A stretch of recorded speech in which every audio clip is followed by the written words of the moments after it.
Welcome back to the Football Fitness Federation podcast. This is episode 119. I'm joined today by the Assistant Strength and Conditioning Specialist at Minnesota United Football Club, Adam Parr. Adam, thank you very much for coming on the podcast. Thank you so much for having me. I'm really honored to be on, and I'm looking forward to having a good discussion with you. Yeah, it's great to have you on, mate. And obviously, it's come off the back of a chat with Walter Grandes. So you and Walter, have you worked together, crossed paths somewhere along your careers? Yeah, so actually, when I was living in Los Angeles, he was finishing out, I think, his undergrad at Cal State Northridge out there. And I was working in the private sector at that time, and actually was trying to hire him on for a company that I was working with that I was a part owner in.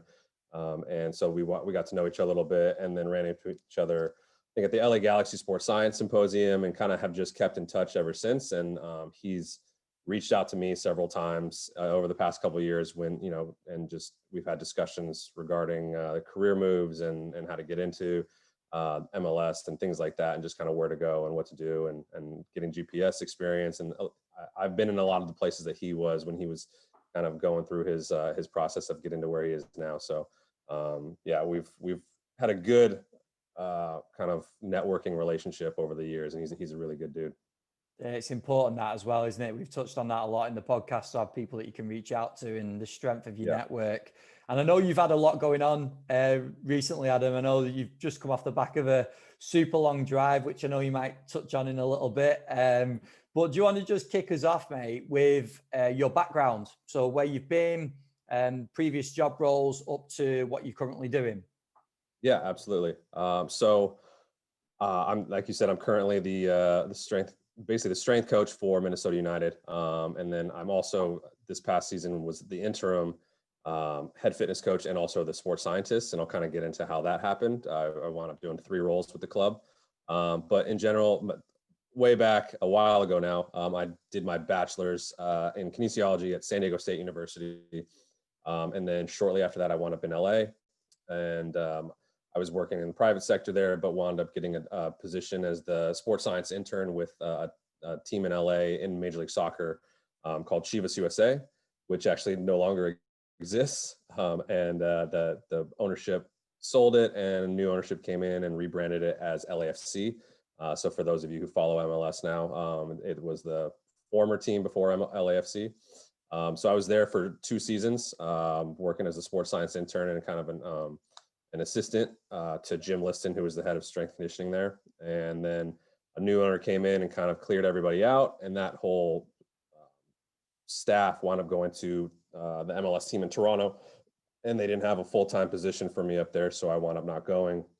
Stayed in LA and continued on in the private sector because I was doing it, part-time for a while, and I had my own fitness, personal training, sport performance company in Beverly Hills. And so I did that. I actually ran that kind of part-time for 8 or 9 years. And then for a while it was full-time, was also working at some performance centers there.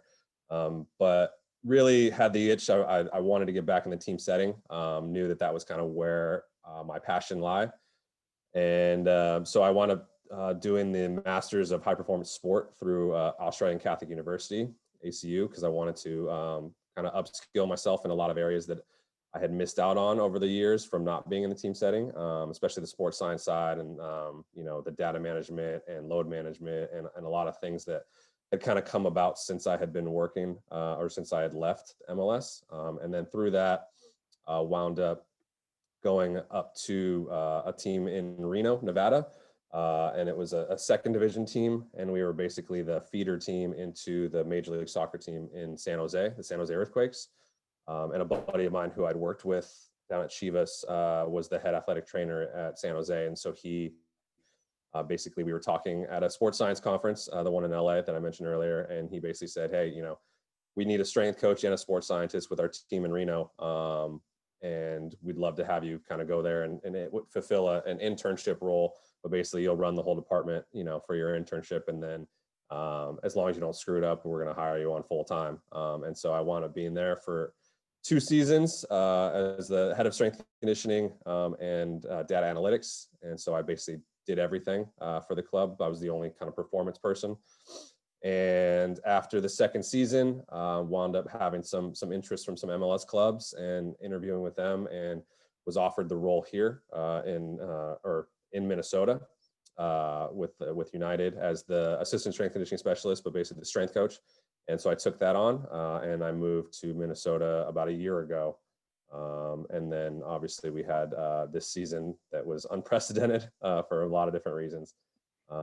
But yeah, so I was originally hired as the strength coach in Minnesota.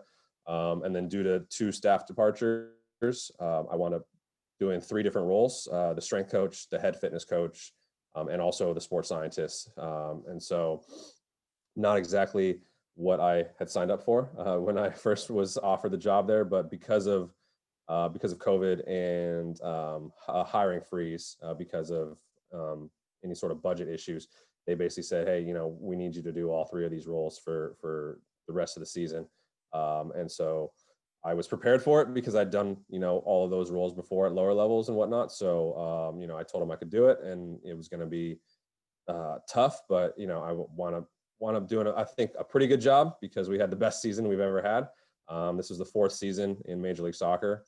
And this was the 2nd season in a row that we made it to the playoffs. We won our first ever playoff game in club history, and we actually wound up winning multiple games. And for the MLS Cup playoffs, we were all the way in the semifinals, and we were 2 or 3 minutes away from making it to the final, and then had it taken away from us, really snatched away last minute by Seattle. But we made it incredibly far for that. And then even earlier in the season, we wound up making it to the semifinal for the MLS's back tournament, which was in a bubble, which I know we're going to touch on a little bit later. But so we were the only team in the league that made it to the semis for both of those tournaments. So I think it was a pretty good season overall for us, and I'm pretty pleased with the work that we were able to do, considering that on my side, we were definitely very much understaffed compared to where we should have been. It's an interesting thing, that, isn't it? Because I'm sure many people have been in a situation where they've not necessarily picked up an official new job role, but they've had certain tasks thrown at them that isn't part of the job description. So Yeah. for anyone that doesn't know, obviously you've named like 3 roles there, and I know a lot of things will interchange and cross over. But what were some new responsibilities that were sort of thrown at you with the added jobs? Yeah. So when I was originally just hired as the strength coach, my main role was obviously everything in the gym, the periodization, the planning, the individualization, the injury risk reduction exercises specifically, everything that had to do with the actual gym portion was all on me. And then also the pre-training activation sessions that we would do, and any prehab and things like that. That was kind of my main role.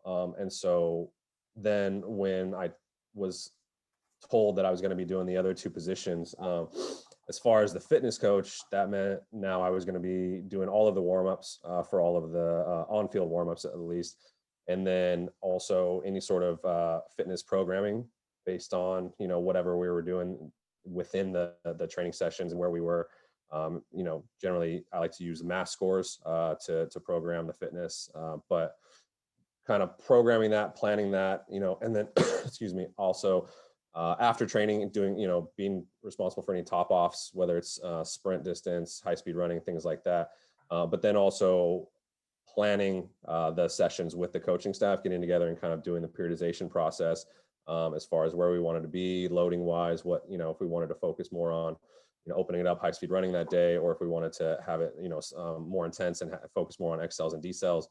So kind of getting into the preparation process a little bit more. And then from the sports science perspective, my role was basically now I was going to be managing all of the data, not just the collection, the managing, the uploading, but also then the analysis and interpretation within our AMS. So we use Kitman Labs, and basically going through that and utilizing, all the different things that there are out there from the graphing perspective. But then, different dashboards, looking at AC ratios, stuff like that. I know there's AC ratios are, some people have certain opinions about them or not, but I use them. I like to use them as it's just one tool in the toolbox, obviously. And it allows me to kind of get a quick snapshot and then dive deeper into certain analytics and certain metrics that we want to look at with certain players, if they are too high or too low on certain things.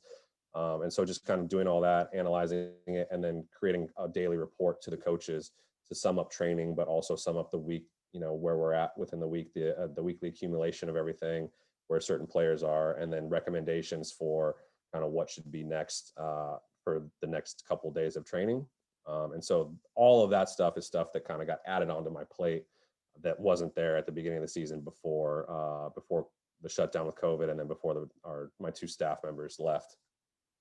And I know a lot of people will be relating to that right now in terms of having extra responsibilities and tasks to get on with. But one thing I think will be good to cover, Adam, is how you manage your time. So how do you, because obviously you've got the work of 3 people there, if not more. So how do you prioritize? How do you manage your time? What was your sort of structure around that for getting the most out of what you were doing? Yeah, I think for me, initially when I was told that I was, going to be taking on these 3 roles, I put in a lot of calls to mentors and then also friends and colleagues around the league and just said, hey, this is my new role. This is what I'm doing. What are your suggestions? What's your advice? Because again, this was my first year back in MLS. First of all, after not being in it for 7 or 8 years. And so a lot had changed. And so I was just excited to come in as the strength coach, and now I'm doing everything. And so some really good advice that I got from some mentors and some colleagues was basically just to try and keep it simple and not get lost in the weeds or the minutia of certain things. And that's something that I can definitely be guilty of at times, especially the analytics part. Like I love the data and I can just focus on something really, like I said, minute basically, and not necessarily something that is going to, that we need to utilize to bring about a change basically. So what I did is I focused on the big rocks, for each position. So again, from the strength standpoint, what are the big rocks that we need to do? What, the lifting schedule, trying to individualize it when I can, but also, as we'll get into later, the constraints of the schedule this season didn't necessarily allow for us to have like a legitimate kind of lifting program, unfortunately, but like focusing on what can we do week in and week out from a strength standpoint, from a injury risk reduction standpoint, what are the things that need to be included in every single training program in the gym, and how can I do that? And then from a fitness standpoint, okay, like what are the things that I need to do from a warm-up standpoint? What can I microdose to add in that we're not getting in the gym that we can focus on and specialize in certain parts of the warm-up every single day, so that I know that we're getting speed mechanic work or acceleration work or things like that I'm basically sneaking in there, that the players don't really notice because it's just part of the warm-up. And then also from a data standpoint, okay, what are the main things that the coaches like to see? So what can I focus on there as far as the coaches report and discussing it with them? And then how can I translate that to the field as far as, like I said, top offs and things like that? What are the metrics the coaches like to see? How can I communicate that with them? But then also they see that we're working on those things specifically, or that I'm keeping the players, engaged and them wanting to make sure that they're where they need to be to perform at their highest level. And then also, what are the things that myself and the athletic training staff, our medical side, what are the metrics that we're looking at from an injury risk reduction standpoint, to make sure that the players are where they need to be, or if we're doing return to play or anything like that. So it was really just, what are the main things that I can focus on that are going to cause the most amount or have the most amount of effect on the players on a daily basis, as opposed to all these other cool things that I could maybe do that I'm reading and research and whatnot that maybe I can put into action, but maybe I can't because I just don't have time. And then just figuring out on a daily basis when I get there, okay, what do we have today? Do we have a gym session? Okay, I need to set up the gym. Need to get everything done from a sports science standpoint as far as the analytics, like everything is good to go. Look at everything, look at all the players who's at risk right now, or who do we need to do extra work for, write everything down. What are we doing in the training session today? Okay, what am I planning for warm up? Okay, go set that up, come back in, do the pre-activation with the players. Then we go out on the field, do the warm up, do the top offs, come back, do the gym session. And then after the players leave, then I can sit down and actually look at the data from that day and come up with the report and everything. And that was kind of how I prioritize my days on a weekly basis. And then you just mentioned before about some of the constraints that you've been under in the role and the league has been under as well. But do you want to just go into some things that have really been impacted in your role and your practice as well? Yeah, absolutely. I mean, um, just in general from an MLS standpoint, I mean, once like everything got shut down, but we were still having the players, train on their own. They couldn't come to the facility or anything. This was in March. And so back then I was still just the strength coach, but it was, okay, how am I going to get these guys to maintain as much as possible? So, and most of them didn't have any weights or any sort of equipment at their house or at their apartments. So we started out with just body weight exercise that I would have them do, 4 gym sessions a week, and it's all body weight. And then eventually we were able to get them some lighter weights and then, progress from there. And then once we came back to training, they still weren't allowed to utilize our gym because of our state restrictions. So our state, Minnesota, had some of the toughest restrictions in the country as far as people being together in places like gyms. And so we weren't even allowed to utilize that. So they were still having to just do their own, kind of at home stuff. And then all of a sudden we left and went to the MLS's back tournament in Orlando where we were in the bubble. And then, so obviously there's a lot of constraints there, and we wound up being there for 41 days. I don't think anyone thought that we were going to be there that long, but we wound up being, going on a run and being there for a very long time. So even just with that, I mean, from a planning standpoint, and by that point I was doing everything. So trying to figure out how are we going to fit in gym sessions. They had these makeshift gyms there, like where is this going to fit certain days. Training sessions and gym sessions like overlapped because the league just gave you times that you were able to have the gym or have training, and they just rotated stuff. So they didn't ever look and see, okay, these guys are training at 10:30, so they can't have a 10 a.m. gym session, and so just trying to figure out stuff like that, because you're sharing the gyms with 2 other teams as well, and you're all in this big resort. So trying to keep the guys engaged, was another thing that was very difficult, because they all wanted to go home and see their families, especially after about the 3rd week.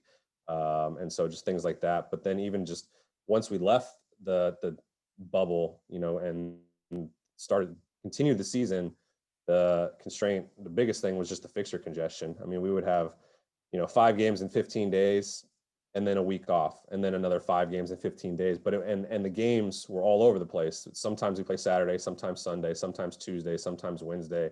I mean, it was all over the place. So again, from a planning standpoint, especially as far as gym periodization, but also on-field periodization. I mean, we were never having full training weeks. We were always play, recover, match day -1, play, recover, match day minus. I mean, it was just kind of up and down, up and down. So it was obviously from what you read in a lot of the research, the least ideal thing possible, because you're just having these spikes in load and then nothing, and then a spike in load. And then on top of that, like our travel, they limited everything to all the games that we played were teams that were basically all within a 3-hour flight of us. And so we only played teams kind of in the central part of the country. But it was all because it's all same day travel. So we would literally fly in the morning of the game, go to a hotel, eat lunch, maybe take a nap for an hour or 2, and then we'd have a pregame meal, and then go to the stadium, play, and then get on the flight and come back home, because it was all chartered flights. So again, obviously not ideal from a performance standpoint to fly in the day of a game, especially if you're flying 2 hours and 45 minutes, from Minnesota to Houston. So things like that were difficult. And then obviously just dealing with the COVID testing. I mean, we were testing every 48 hours, and then always the day before a game. So I think by the end of the season, we were counting, and we had done, and we were doing the nose test. We tested 120 times, by the end of the season. And so obviously that's just something that you have to deal with. It becomes a regular occurrence, but nobody likes to get something, shoved up their nose. So the players and the staff and everything. So, and then on top of that, I think what you and I talked about earlier, there were times where we couldn't even train for several days because of COVID concerns, if there were outbreaks or anything like that. So we would just not be able to even show up or train or play. Or there were times where we had, 2-3 days off, and then our first day back, we had a game, and so we just go out and play. and without really preparation for the game because we weren't able to do it. And so obviously that's not ideal. And there was another time where I think we had 1 day of individual training before a game. We had like 3 or 4 days off because of COVID stuff.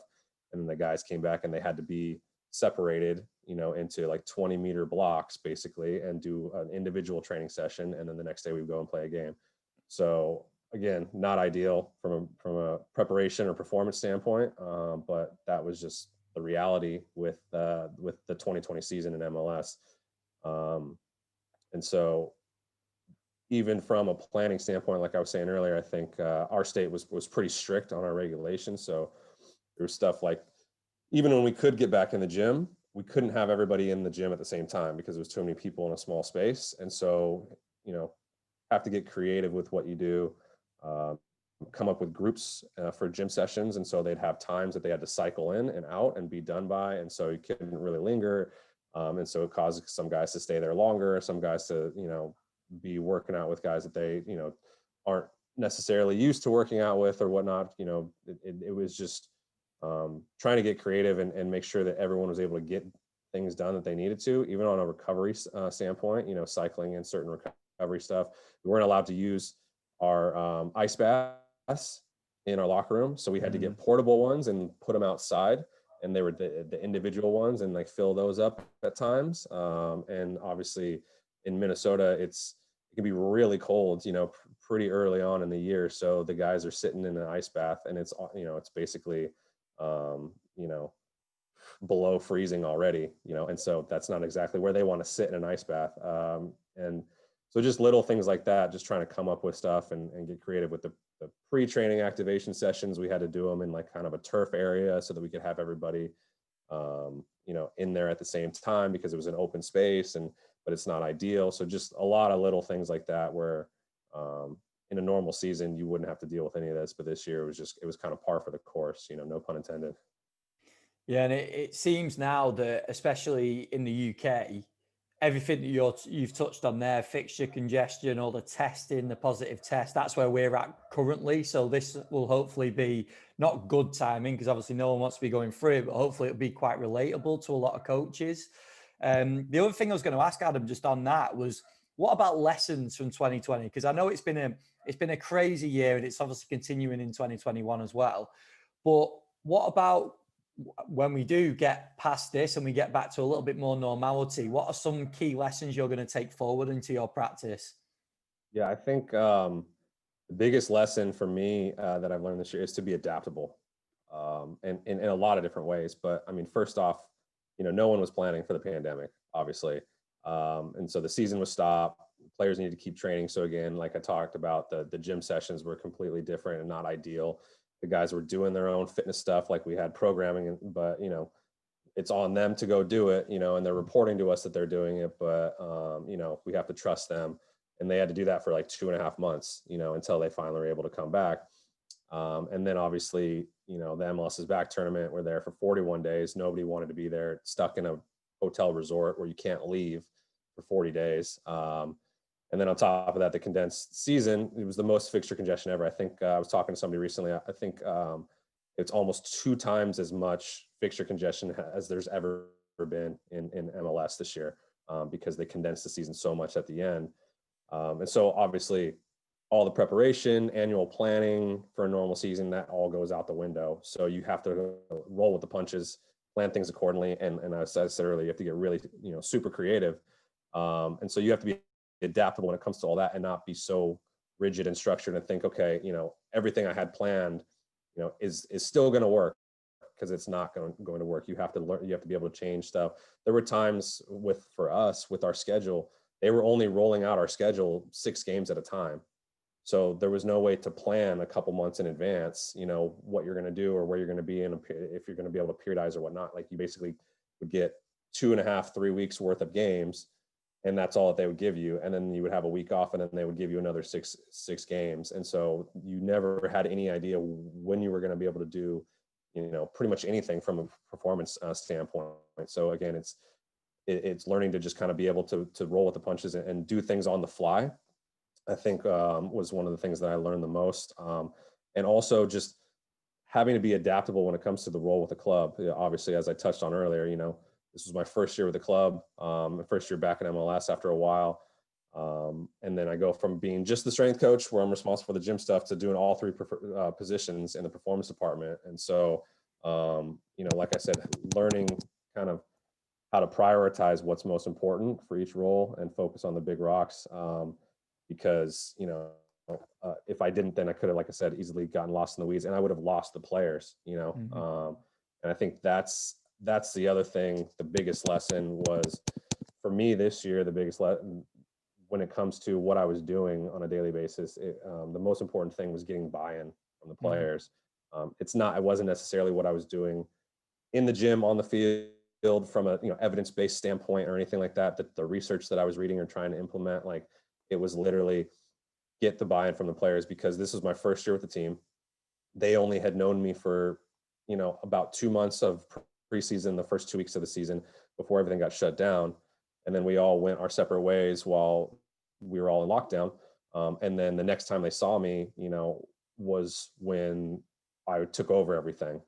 Because when we initially started back to training, I wasn't even coming to training because that's when the gym wasn't available. And so, the bosses, the higher up, said, we don't need an extra person there, for COVID reasons. So we don't need our strength coach to just keep programming from remotely. So then all of a sudden, my first day back, with the team, is when they announced, hey, Adam is taking over everything because, these people are leaving. And so I easily could have lost the players because, my former boss, who was the head fitness coach, this was his third season with the team. So the guys all who had been there, excuse me, knew him really well.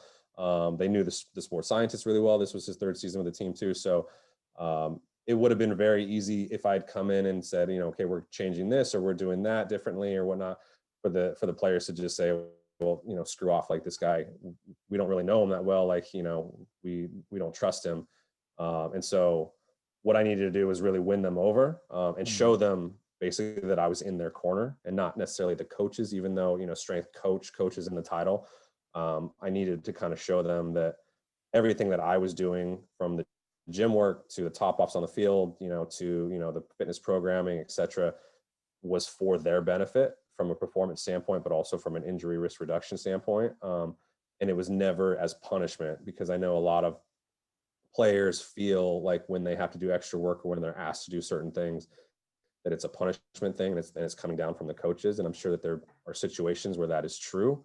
But my whole goal was to kind of show them, like, that's not where I was coming from, that everything that I was doing was to help them. And so at the end of my first week, I pulled our two team captains aside, and then two other kind of veteran players who had a lot of influence in the locker room. I pulled the four of them aside and just had a discussion and basically said exactly what I just said to you, that I'm here for you guys. Nothing I'm going to do is ever going to be a punishment thing. Like, I'm here to make you better, but also to keep you fit and healthy and strong and playing well, so you're performing at your best.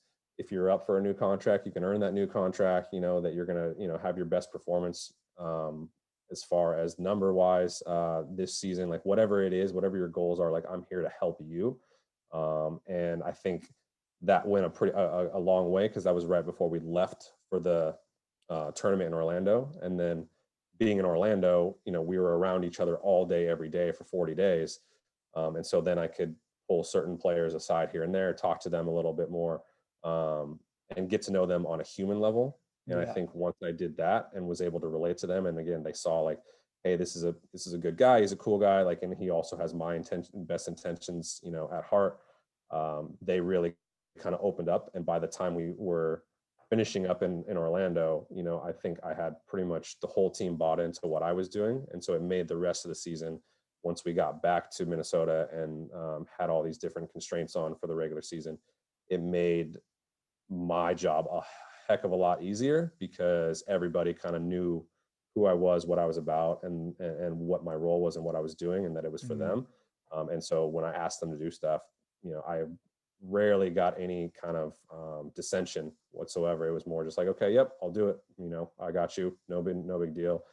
And that made things, very smooth and easy for me to be able to focus on the players. And I think that contributed to why we were able to have so much success down the stretch for us.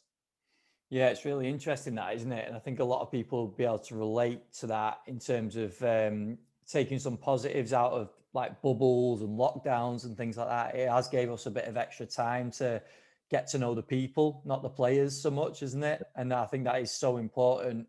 We spoke about it before on the podcast about cultural architects Mhm. and utilizing certain members of the squad, and everyone will be able to pick them out of their squads that can have an impact. And that's exactly what you've done there, isn't it? Captains, big personalities, Yeah. you get them on side, then the message will spread and you can get your message across them better, can't you? Yeah, 100%. Awesome. And then we were also going to touch on with your work that you do with students. So am I right in saying you do some lecturing, some talks to students?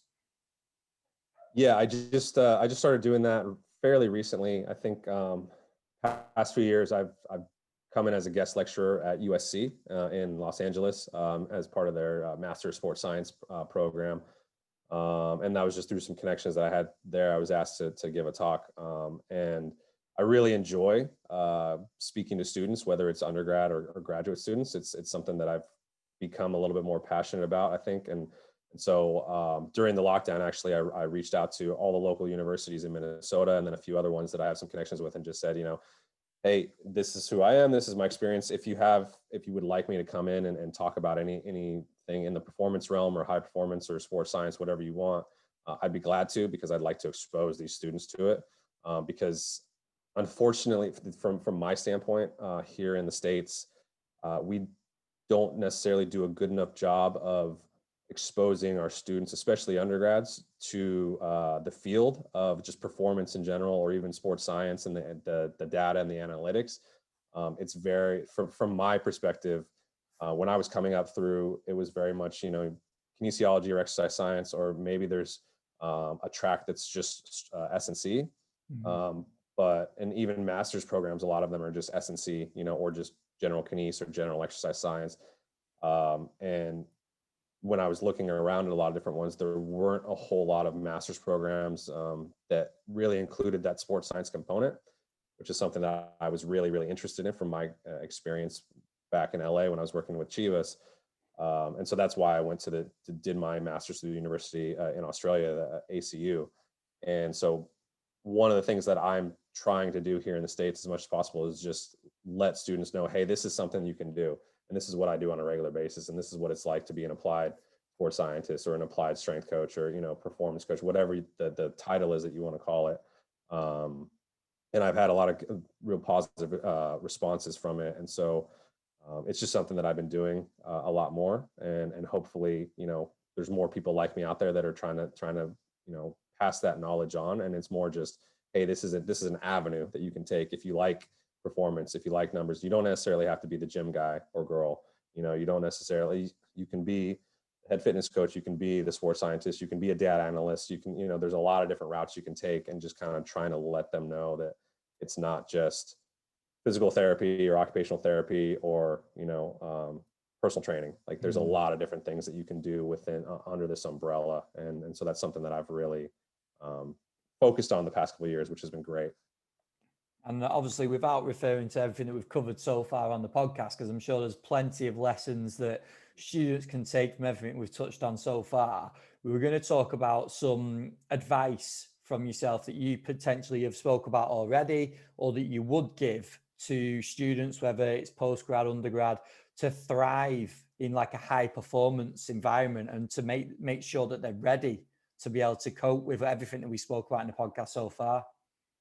Yeah, I think my biggest piece of advice for any students who are starting out, and even people who are currently in S&C or performance roles, is just get as much experience wearing as many hats as possible. And so whether it's starting out or just at any point, I think working at a club or organization where you have to do everything, where there isn't that big of a budget, or it's a lower level, whatever it is, I think that's vitally important, because that's where I was able to really thrive, was when I was at the second division team in Reno, and I was doing everything on my own. I was the strength coach, the fitness coach, the sports scientist. I was handling nutrition for the players. I mean, it was pretty much everything under the sun, under the performance umbrella, I was doing. And it was also excuse me, at the same time that I was finishing up my master's degree. And so all the stuff that I was reading and the research and the stuff I was learning, I was able to apply like literally the next day with my athletes, which was invaluable to me. But I think just being able to do as many roles or wear as many hats as possible to get that experience.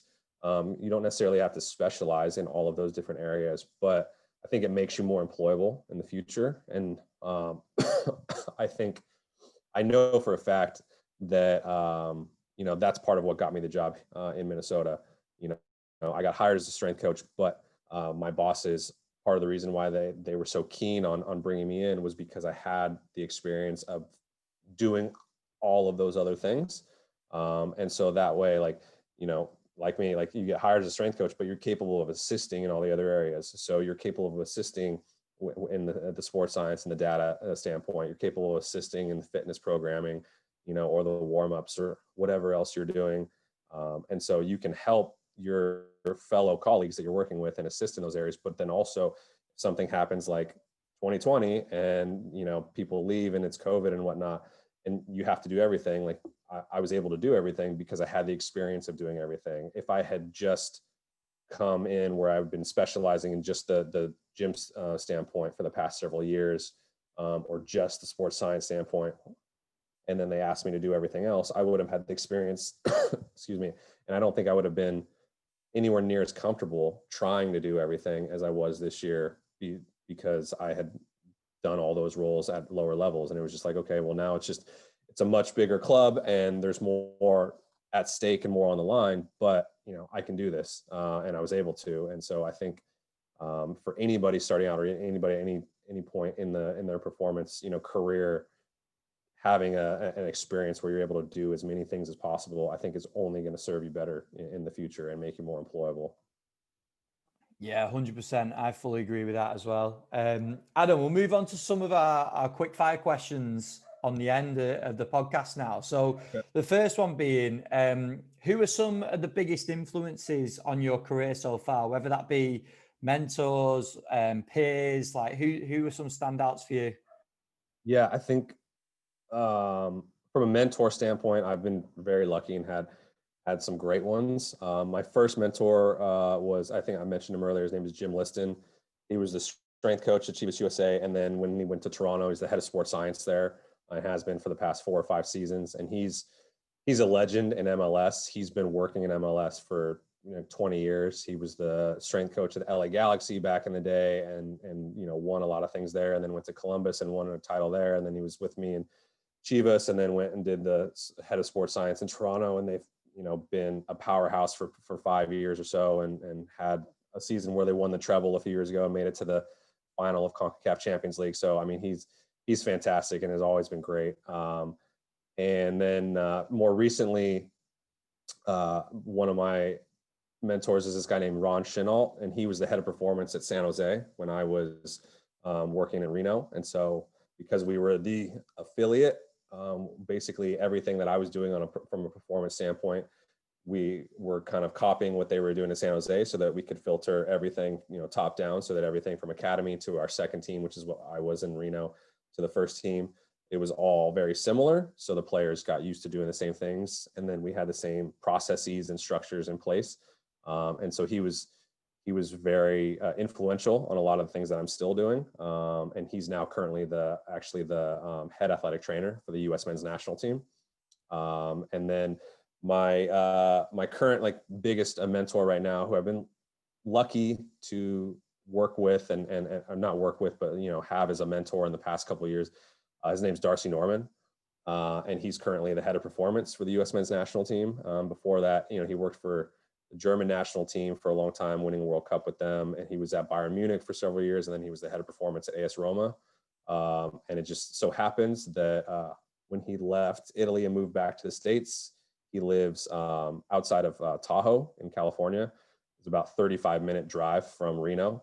And so I just reached out to him and just said, hey, can I buy you a beer and talk some shop? And he was open to it. And we got along really great. And basically my entire time in Reno, we would get together once a month or once every 2 months and just, have coffee or have beers and kind of talk shop. And He also is a consultant for Kitman Labs. So he, was able to help me with a lot of the data analysis and a lot of the cool things I was able to do in that. And we've just had a really good relationship ever since. And so he's definitely been very influential on me just with his experience.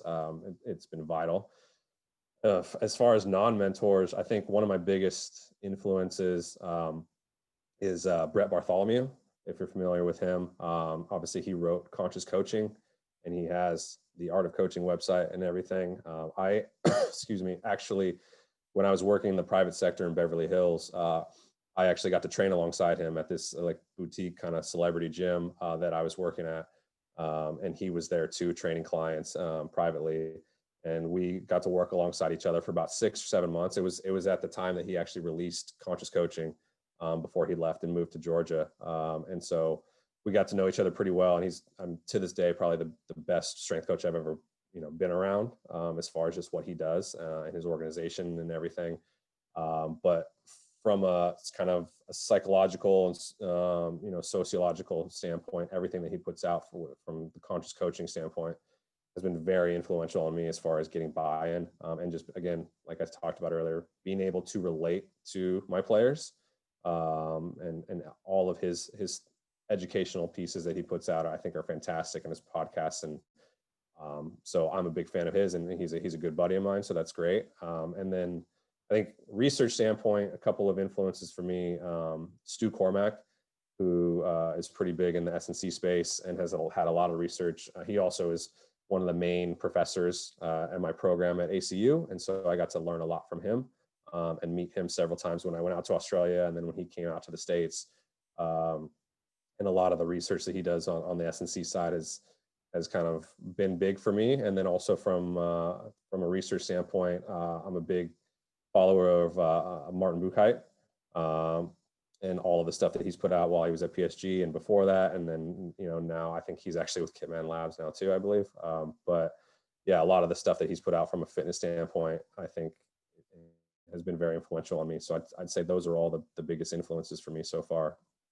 Some big names in there, and Darcy was mentioned just a couple of episodes ago when Mike Boyle's on as well. So he was talking about the work he did with Mo Salah. So yeah, some big names, some people that if people haven't followed their work, they need to go and check out straight away. Especially like you said, Brett, definitely, and his book is top notch. So the next one, Adam, what would you say your biggest strength is as a coach? This is something that I had to think about a little bit, and I think, to be honest, it's changed after reflecting on the 2020 season. I think my biggest strength as a coach is my ability to relate to my athletes and have meaningful human conversations and connections. And I think a lot of that comes from a lot of Brett Bartholomew's work and kind of following that, and obviously the conscious coaching stuff. But like I said, this year, the biggest thing for me was achieving buy-in with the players so that I didn't lose them from day one once I took over everything. And so finding different motivation for them and using different tactics to kind of relate. But I think also the more and more I think about it, my ability to connect with them comes from my time working in the private sector and having my own fitness company and doing a lot of one-on-one, personal training and performance training and things like that. Because when I was doing that, if you're doing one-on-one, you have to have you're having a conversation with your client the whole time, whether it's a soccer mom or a youth athlete or a college athlete, who's back for the summer, like whatever it is, you have to you be able to talk to them the whole time and have a conversation and motivate them enough and also kind of peel back the layers on what really is driving them and things like that. So that we can bring about change and achieve their goals. And so I think my experience with that, even though when I initially went back to the team setting, I thought it was going to be a negative that I had missed so much time, from the team setting.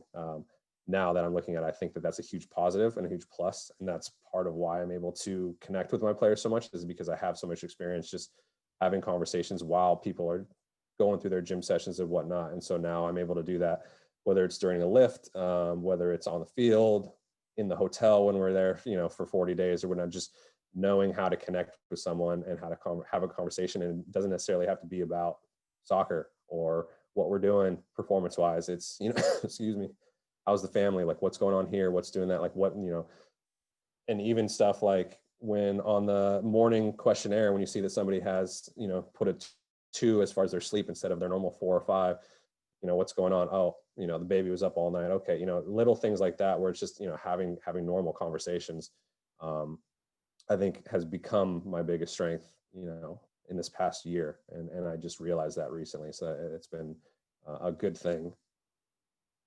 Awesome. Yeah, I fully agree with that as well. I think that's so important for coaches to take in mind. And I think that's a lesson for a lot of people in it throughout this time as well, isn't it? Something that a lot of people will take forward, hopefully. Absolutely. The other thing, the next one is what's the sort of standout bit of CPD you've done recently? So whether that's a webinar, podcast, articles, possibly some research that you've read, like is there any standout? I think in general, the most interesting stuff for me, like recently, has just been all the stuff on max speed. I'm a big speed and power guy, and that was kind of one of my biggest goals with coming into the team this year.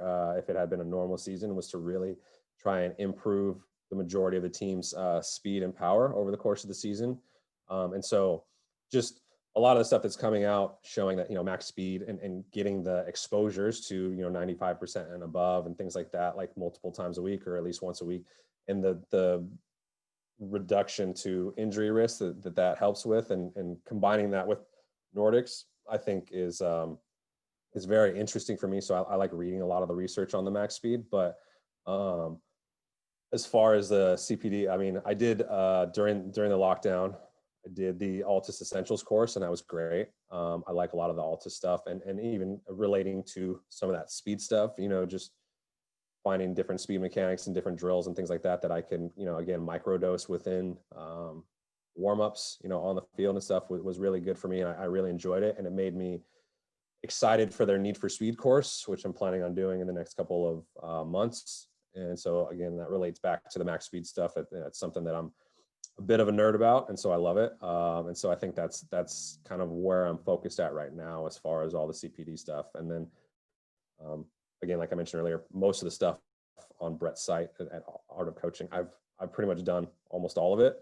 And so I love all of that stuff and anything that he puts out as well.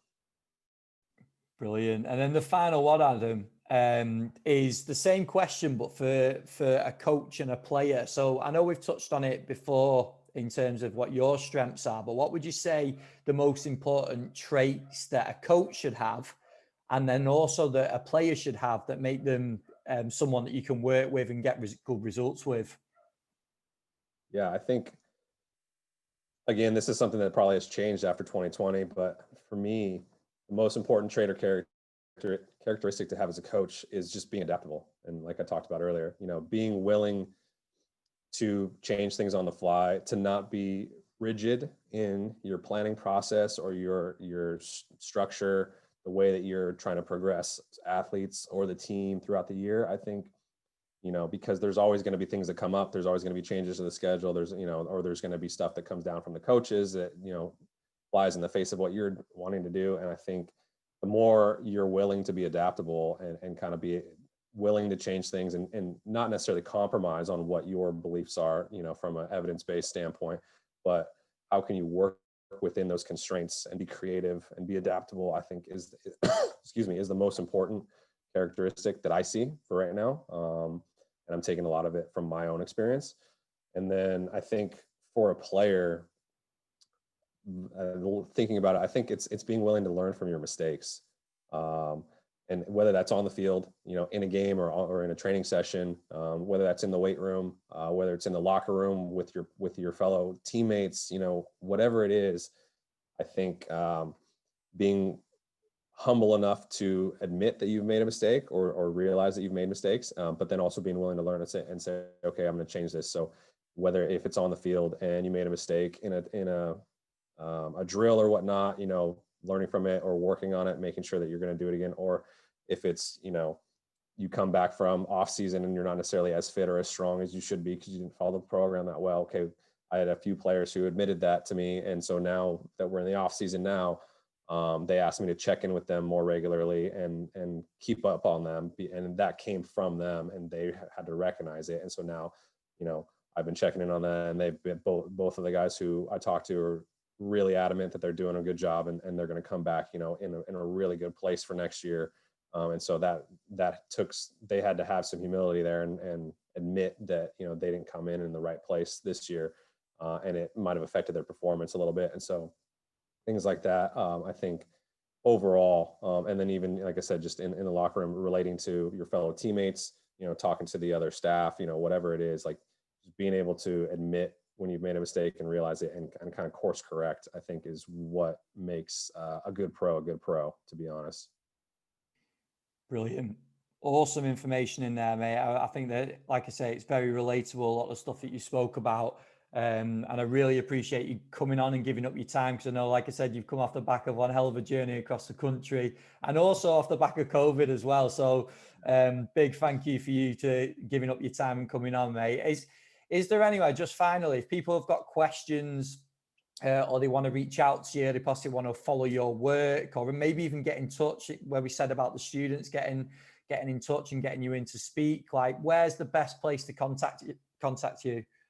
Yeah, I thought there's two places for me that I'm pretty active on and go on fairly regularly. And if it's something, just getting in touch or following or whatever, I think Instagram for me is the easiest place. My handle is at Parr, Parr fitness. Pretty simple. And I'm on that, multiple times a day. I'm not the type of person that posts a lot of stuff like what I'm doing in the gym with the players or things like that. That's just, I honestly haven't had time to do that, to be honest, but I'm on it regularly. So if you follow me or send me a direct message on there, I'm really, really quickly able to get back to you on that. And then if you want to send more, like a little bit of a more in-depth message or talk a little bit more, I think the other place is LinkedIn, and finding me on LinkedIn. I'm usually on that multiple times a day as well, and pretty good about getting back to you as long as I'm not in the midst of driving across the country like I was. Yeah, I think those are the two places that I'm most active and easily available. And then if we talk a little bit more, I can give you my email address and all that stuff. So it's a lot easier to get a hold of me there too. Brilliant, mate. Well, thank you very much, Adam, for coming on and giving up your time. Really appreciate it. And we'll stay in touch, and all the best for the new season. Yeah, thank you so much, Ben. I really appreciate it. It's been a pleasure. Thank you, mate. All right, have a good one.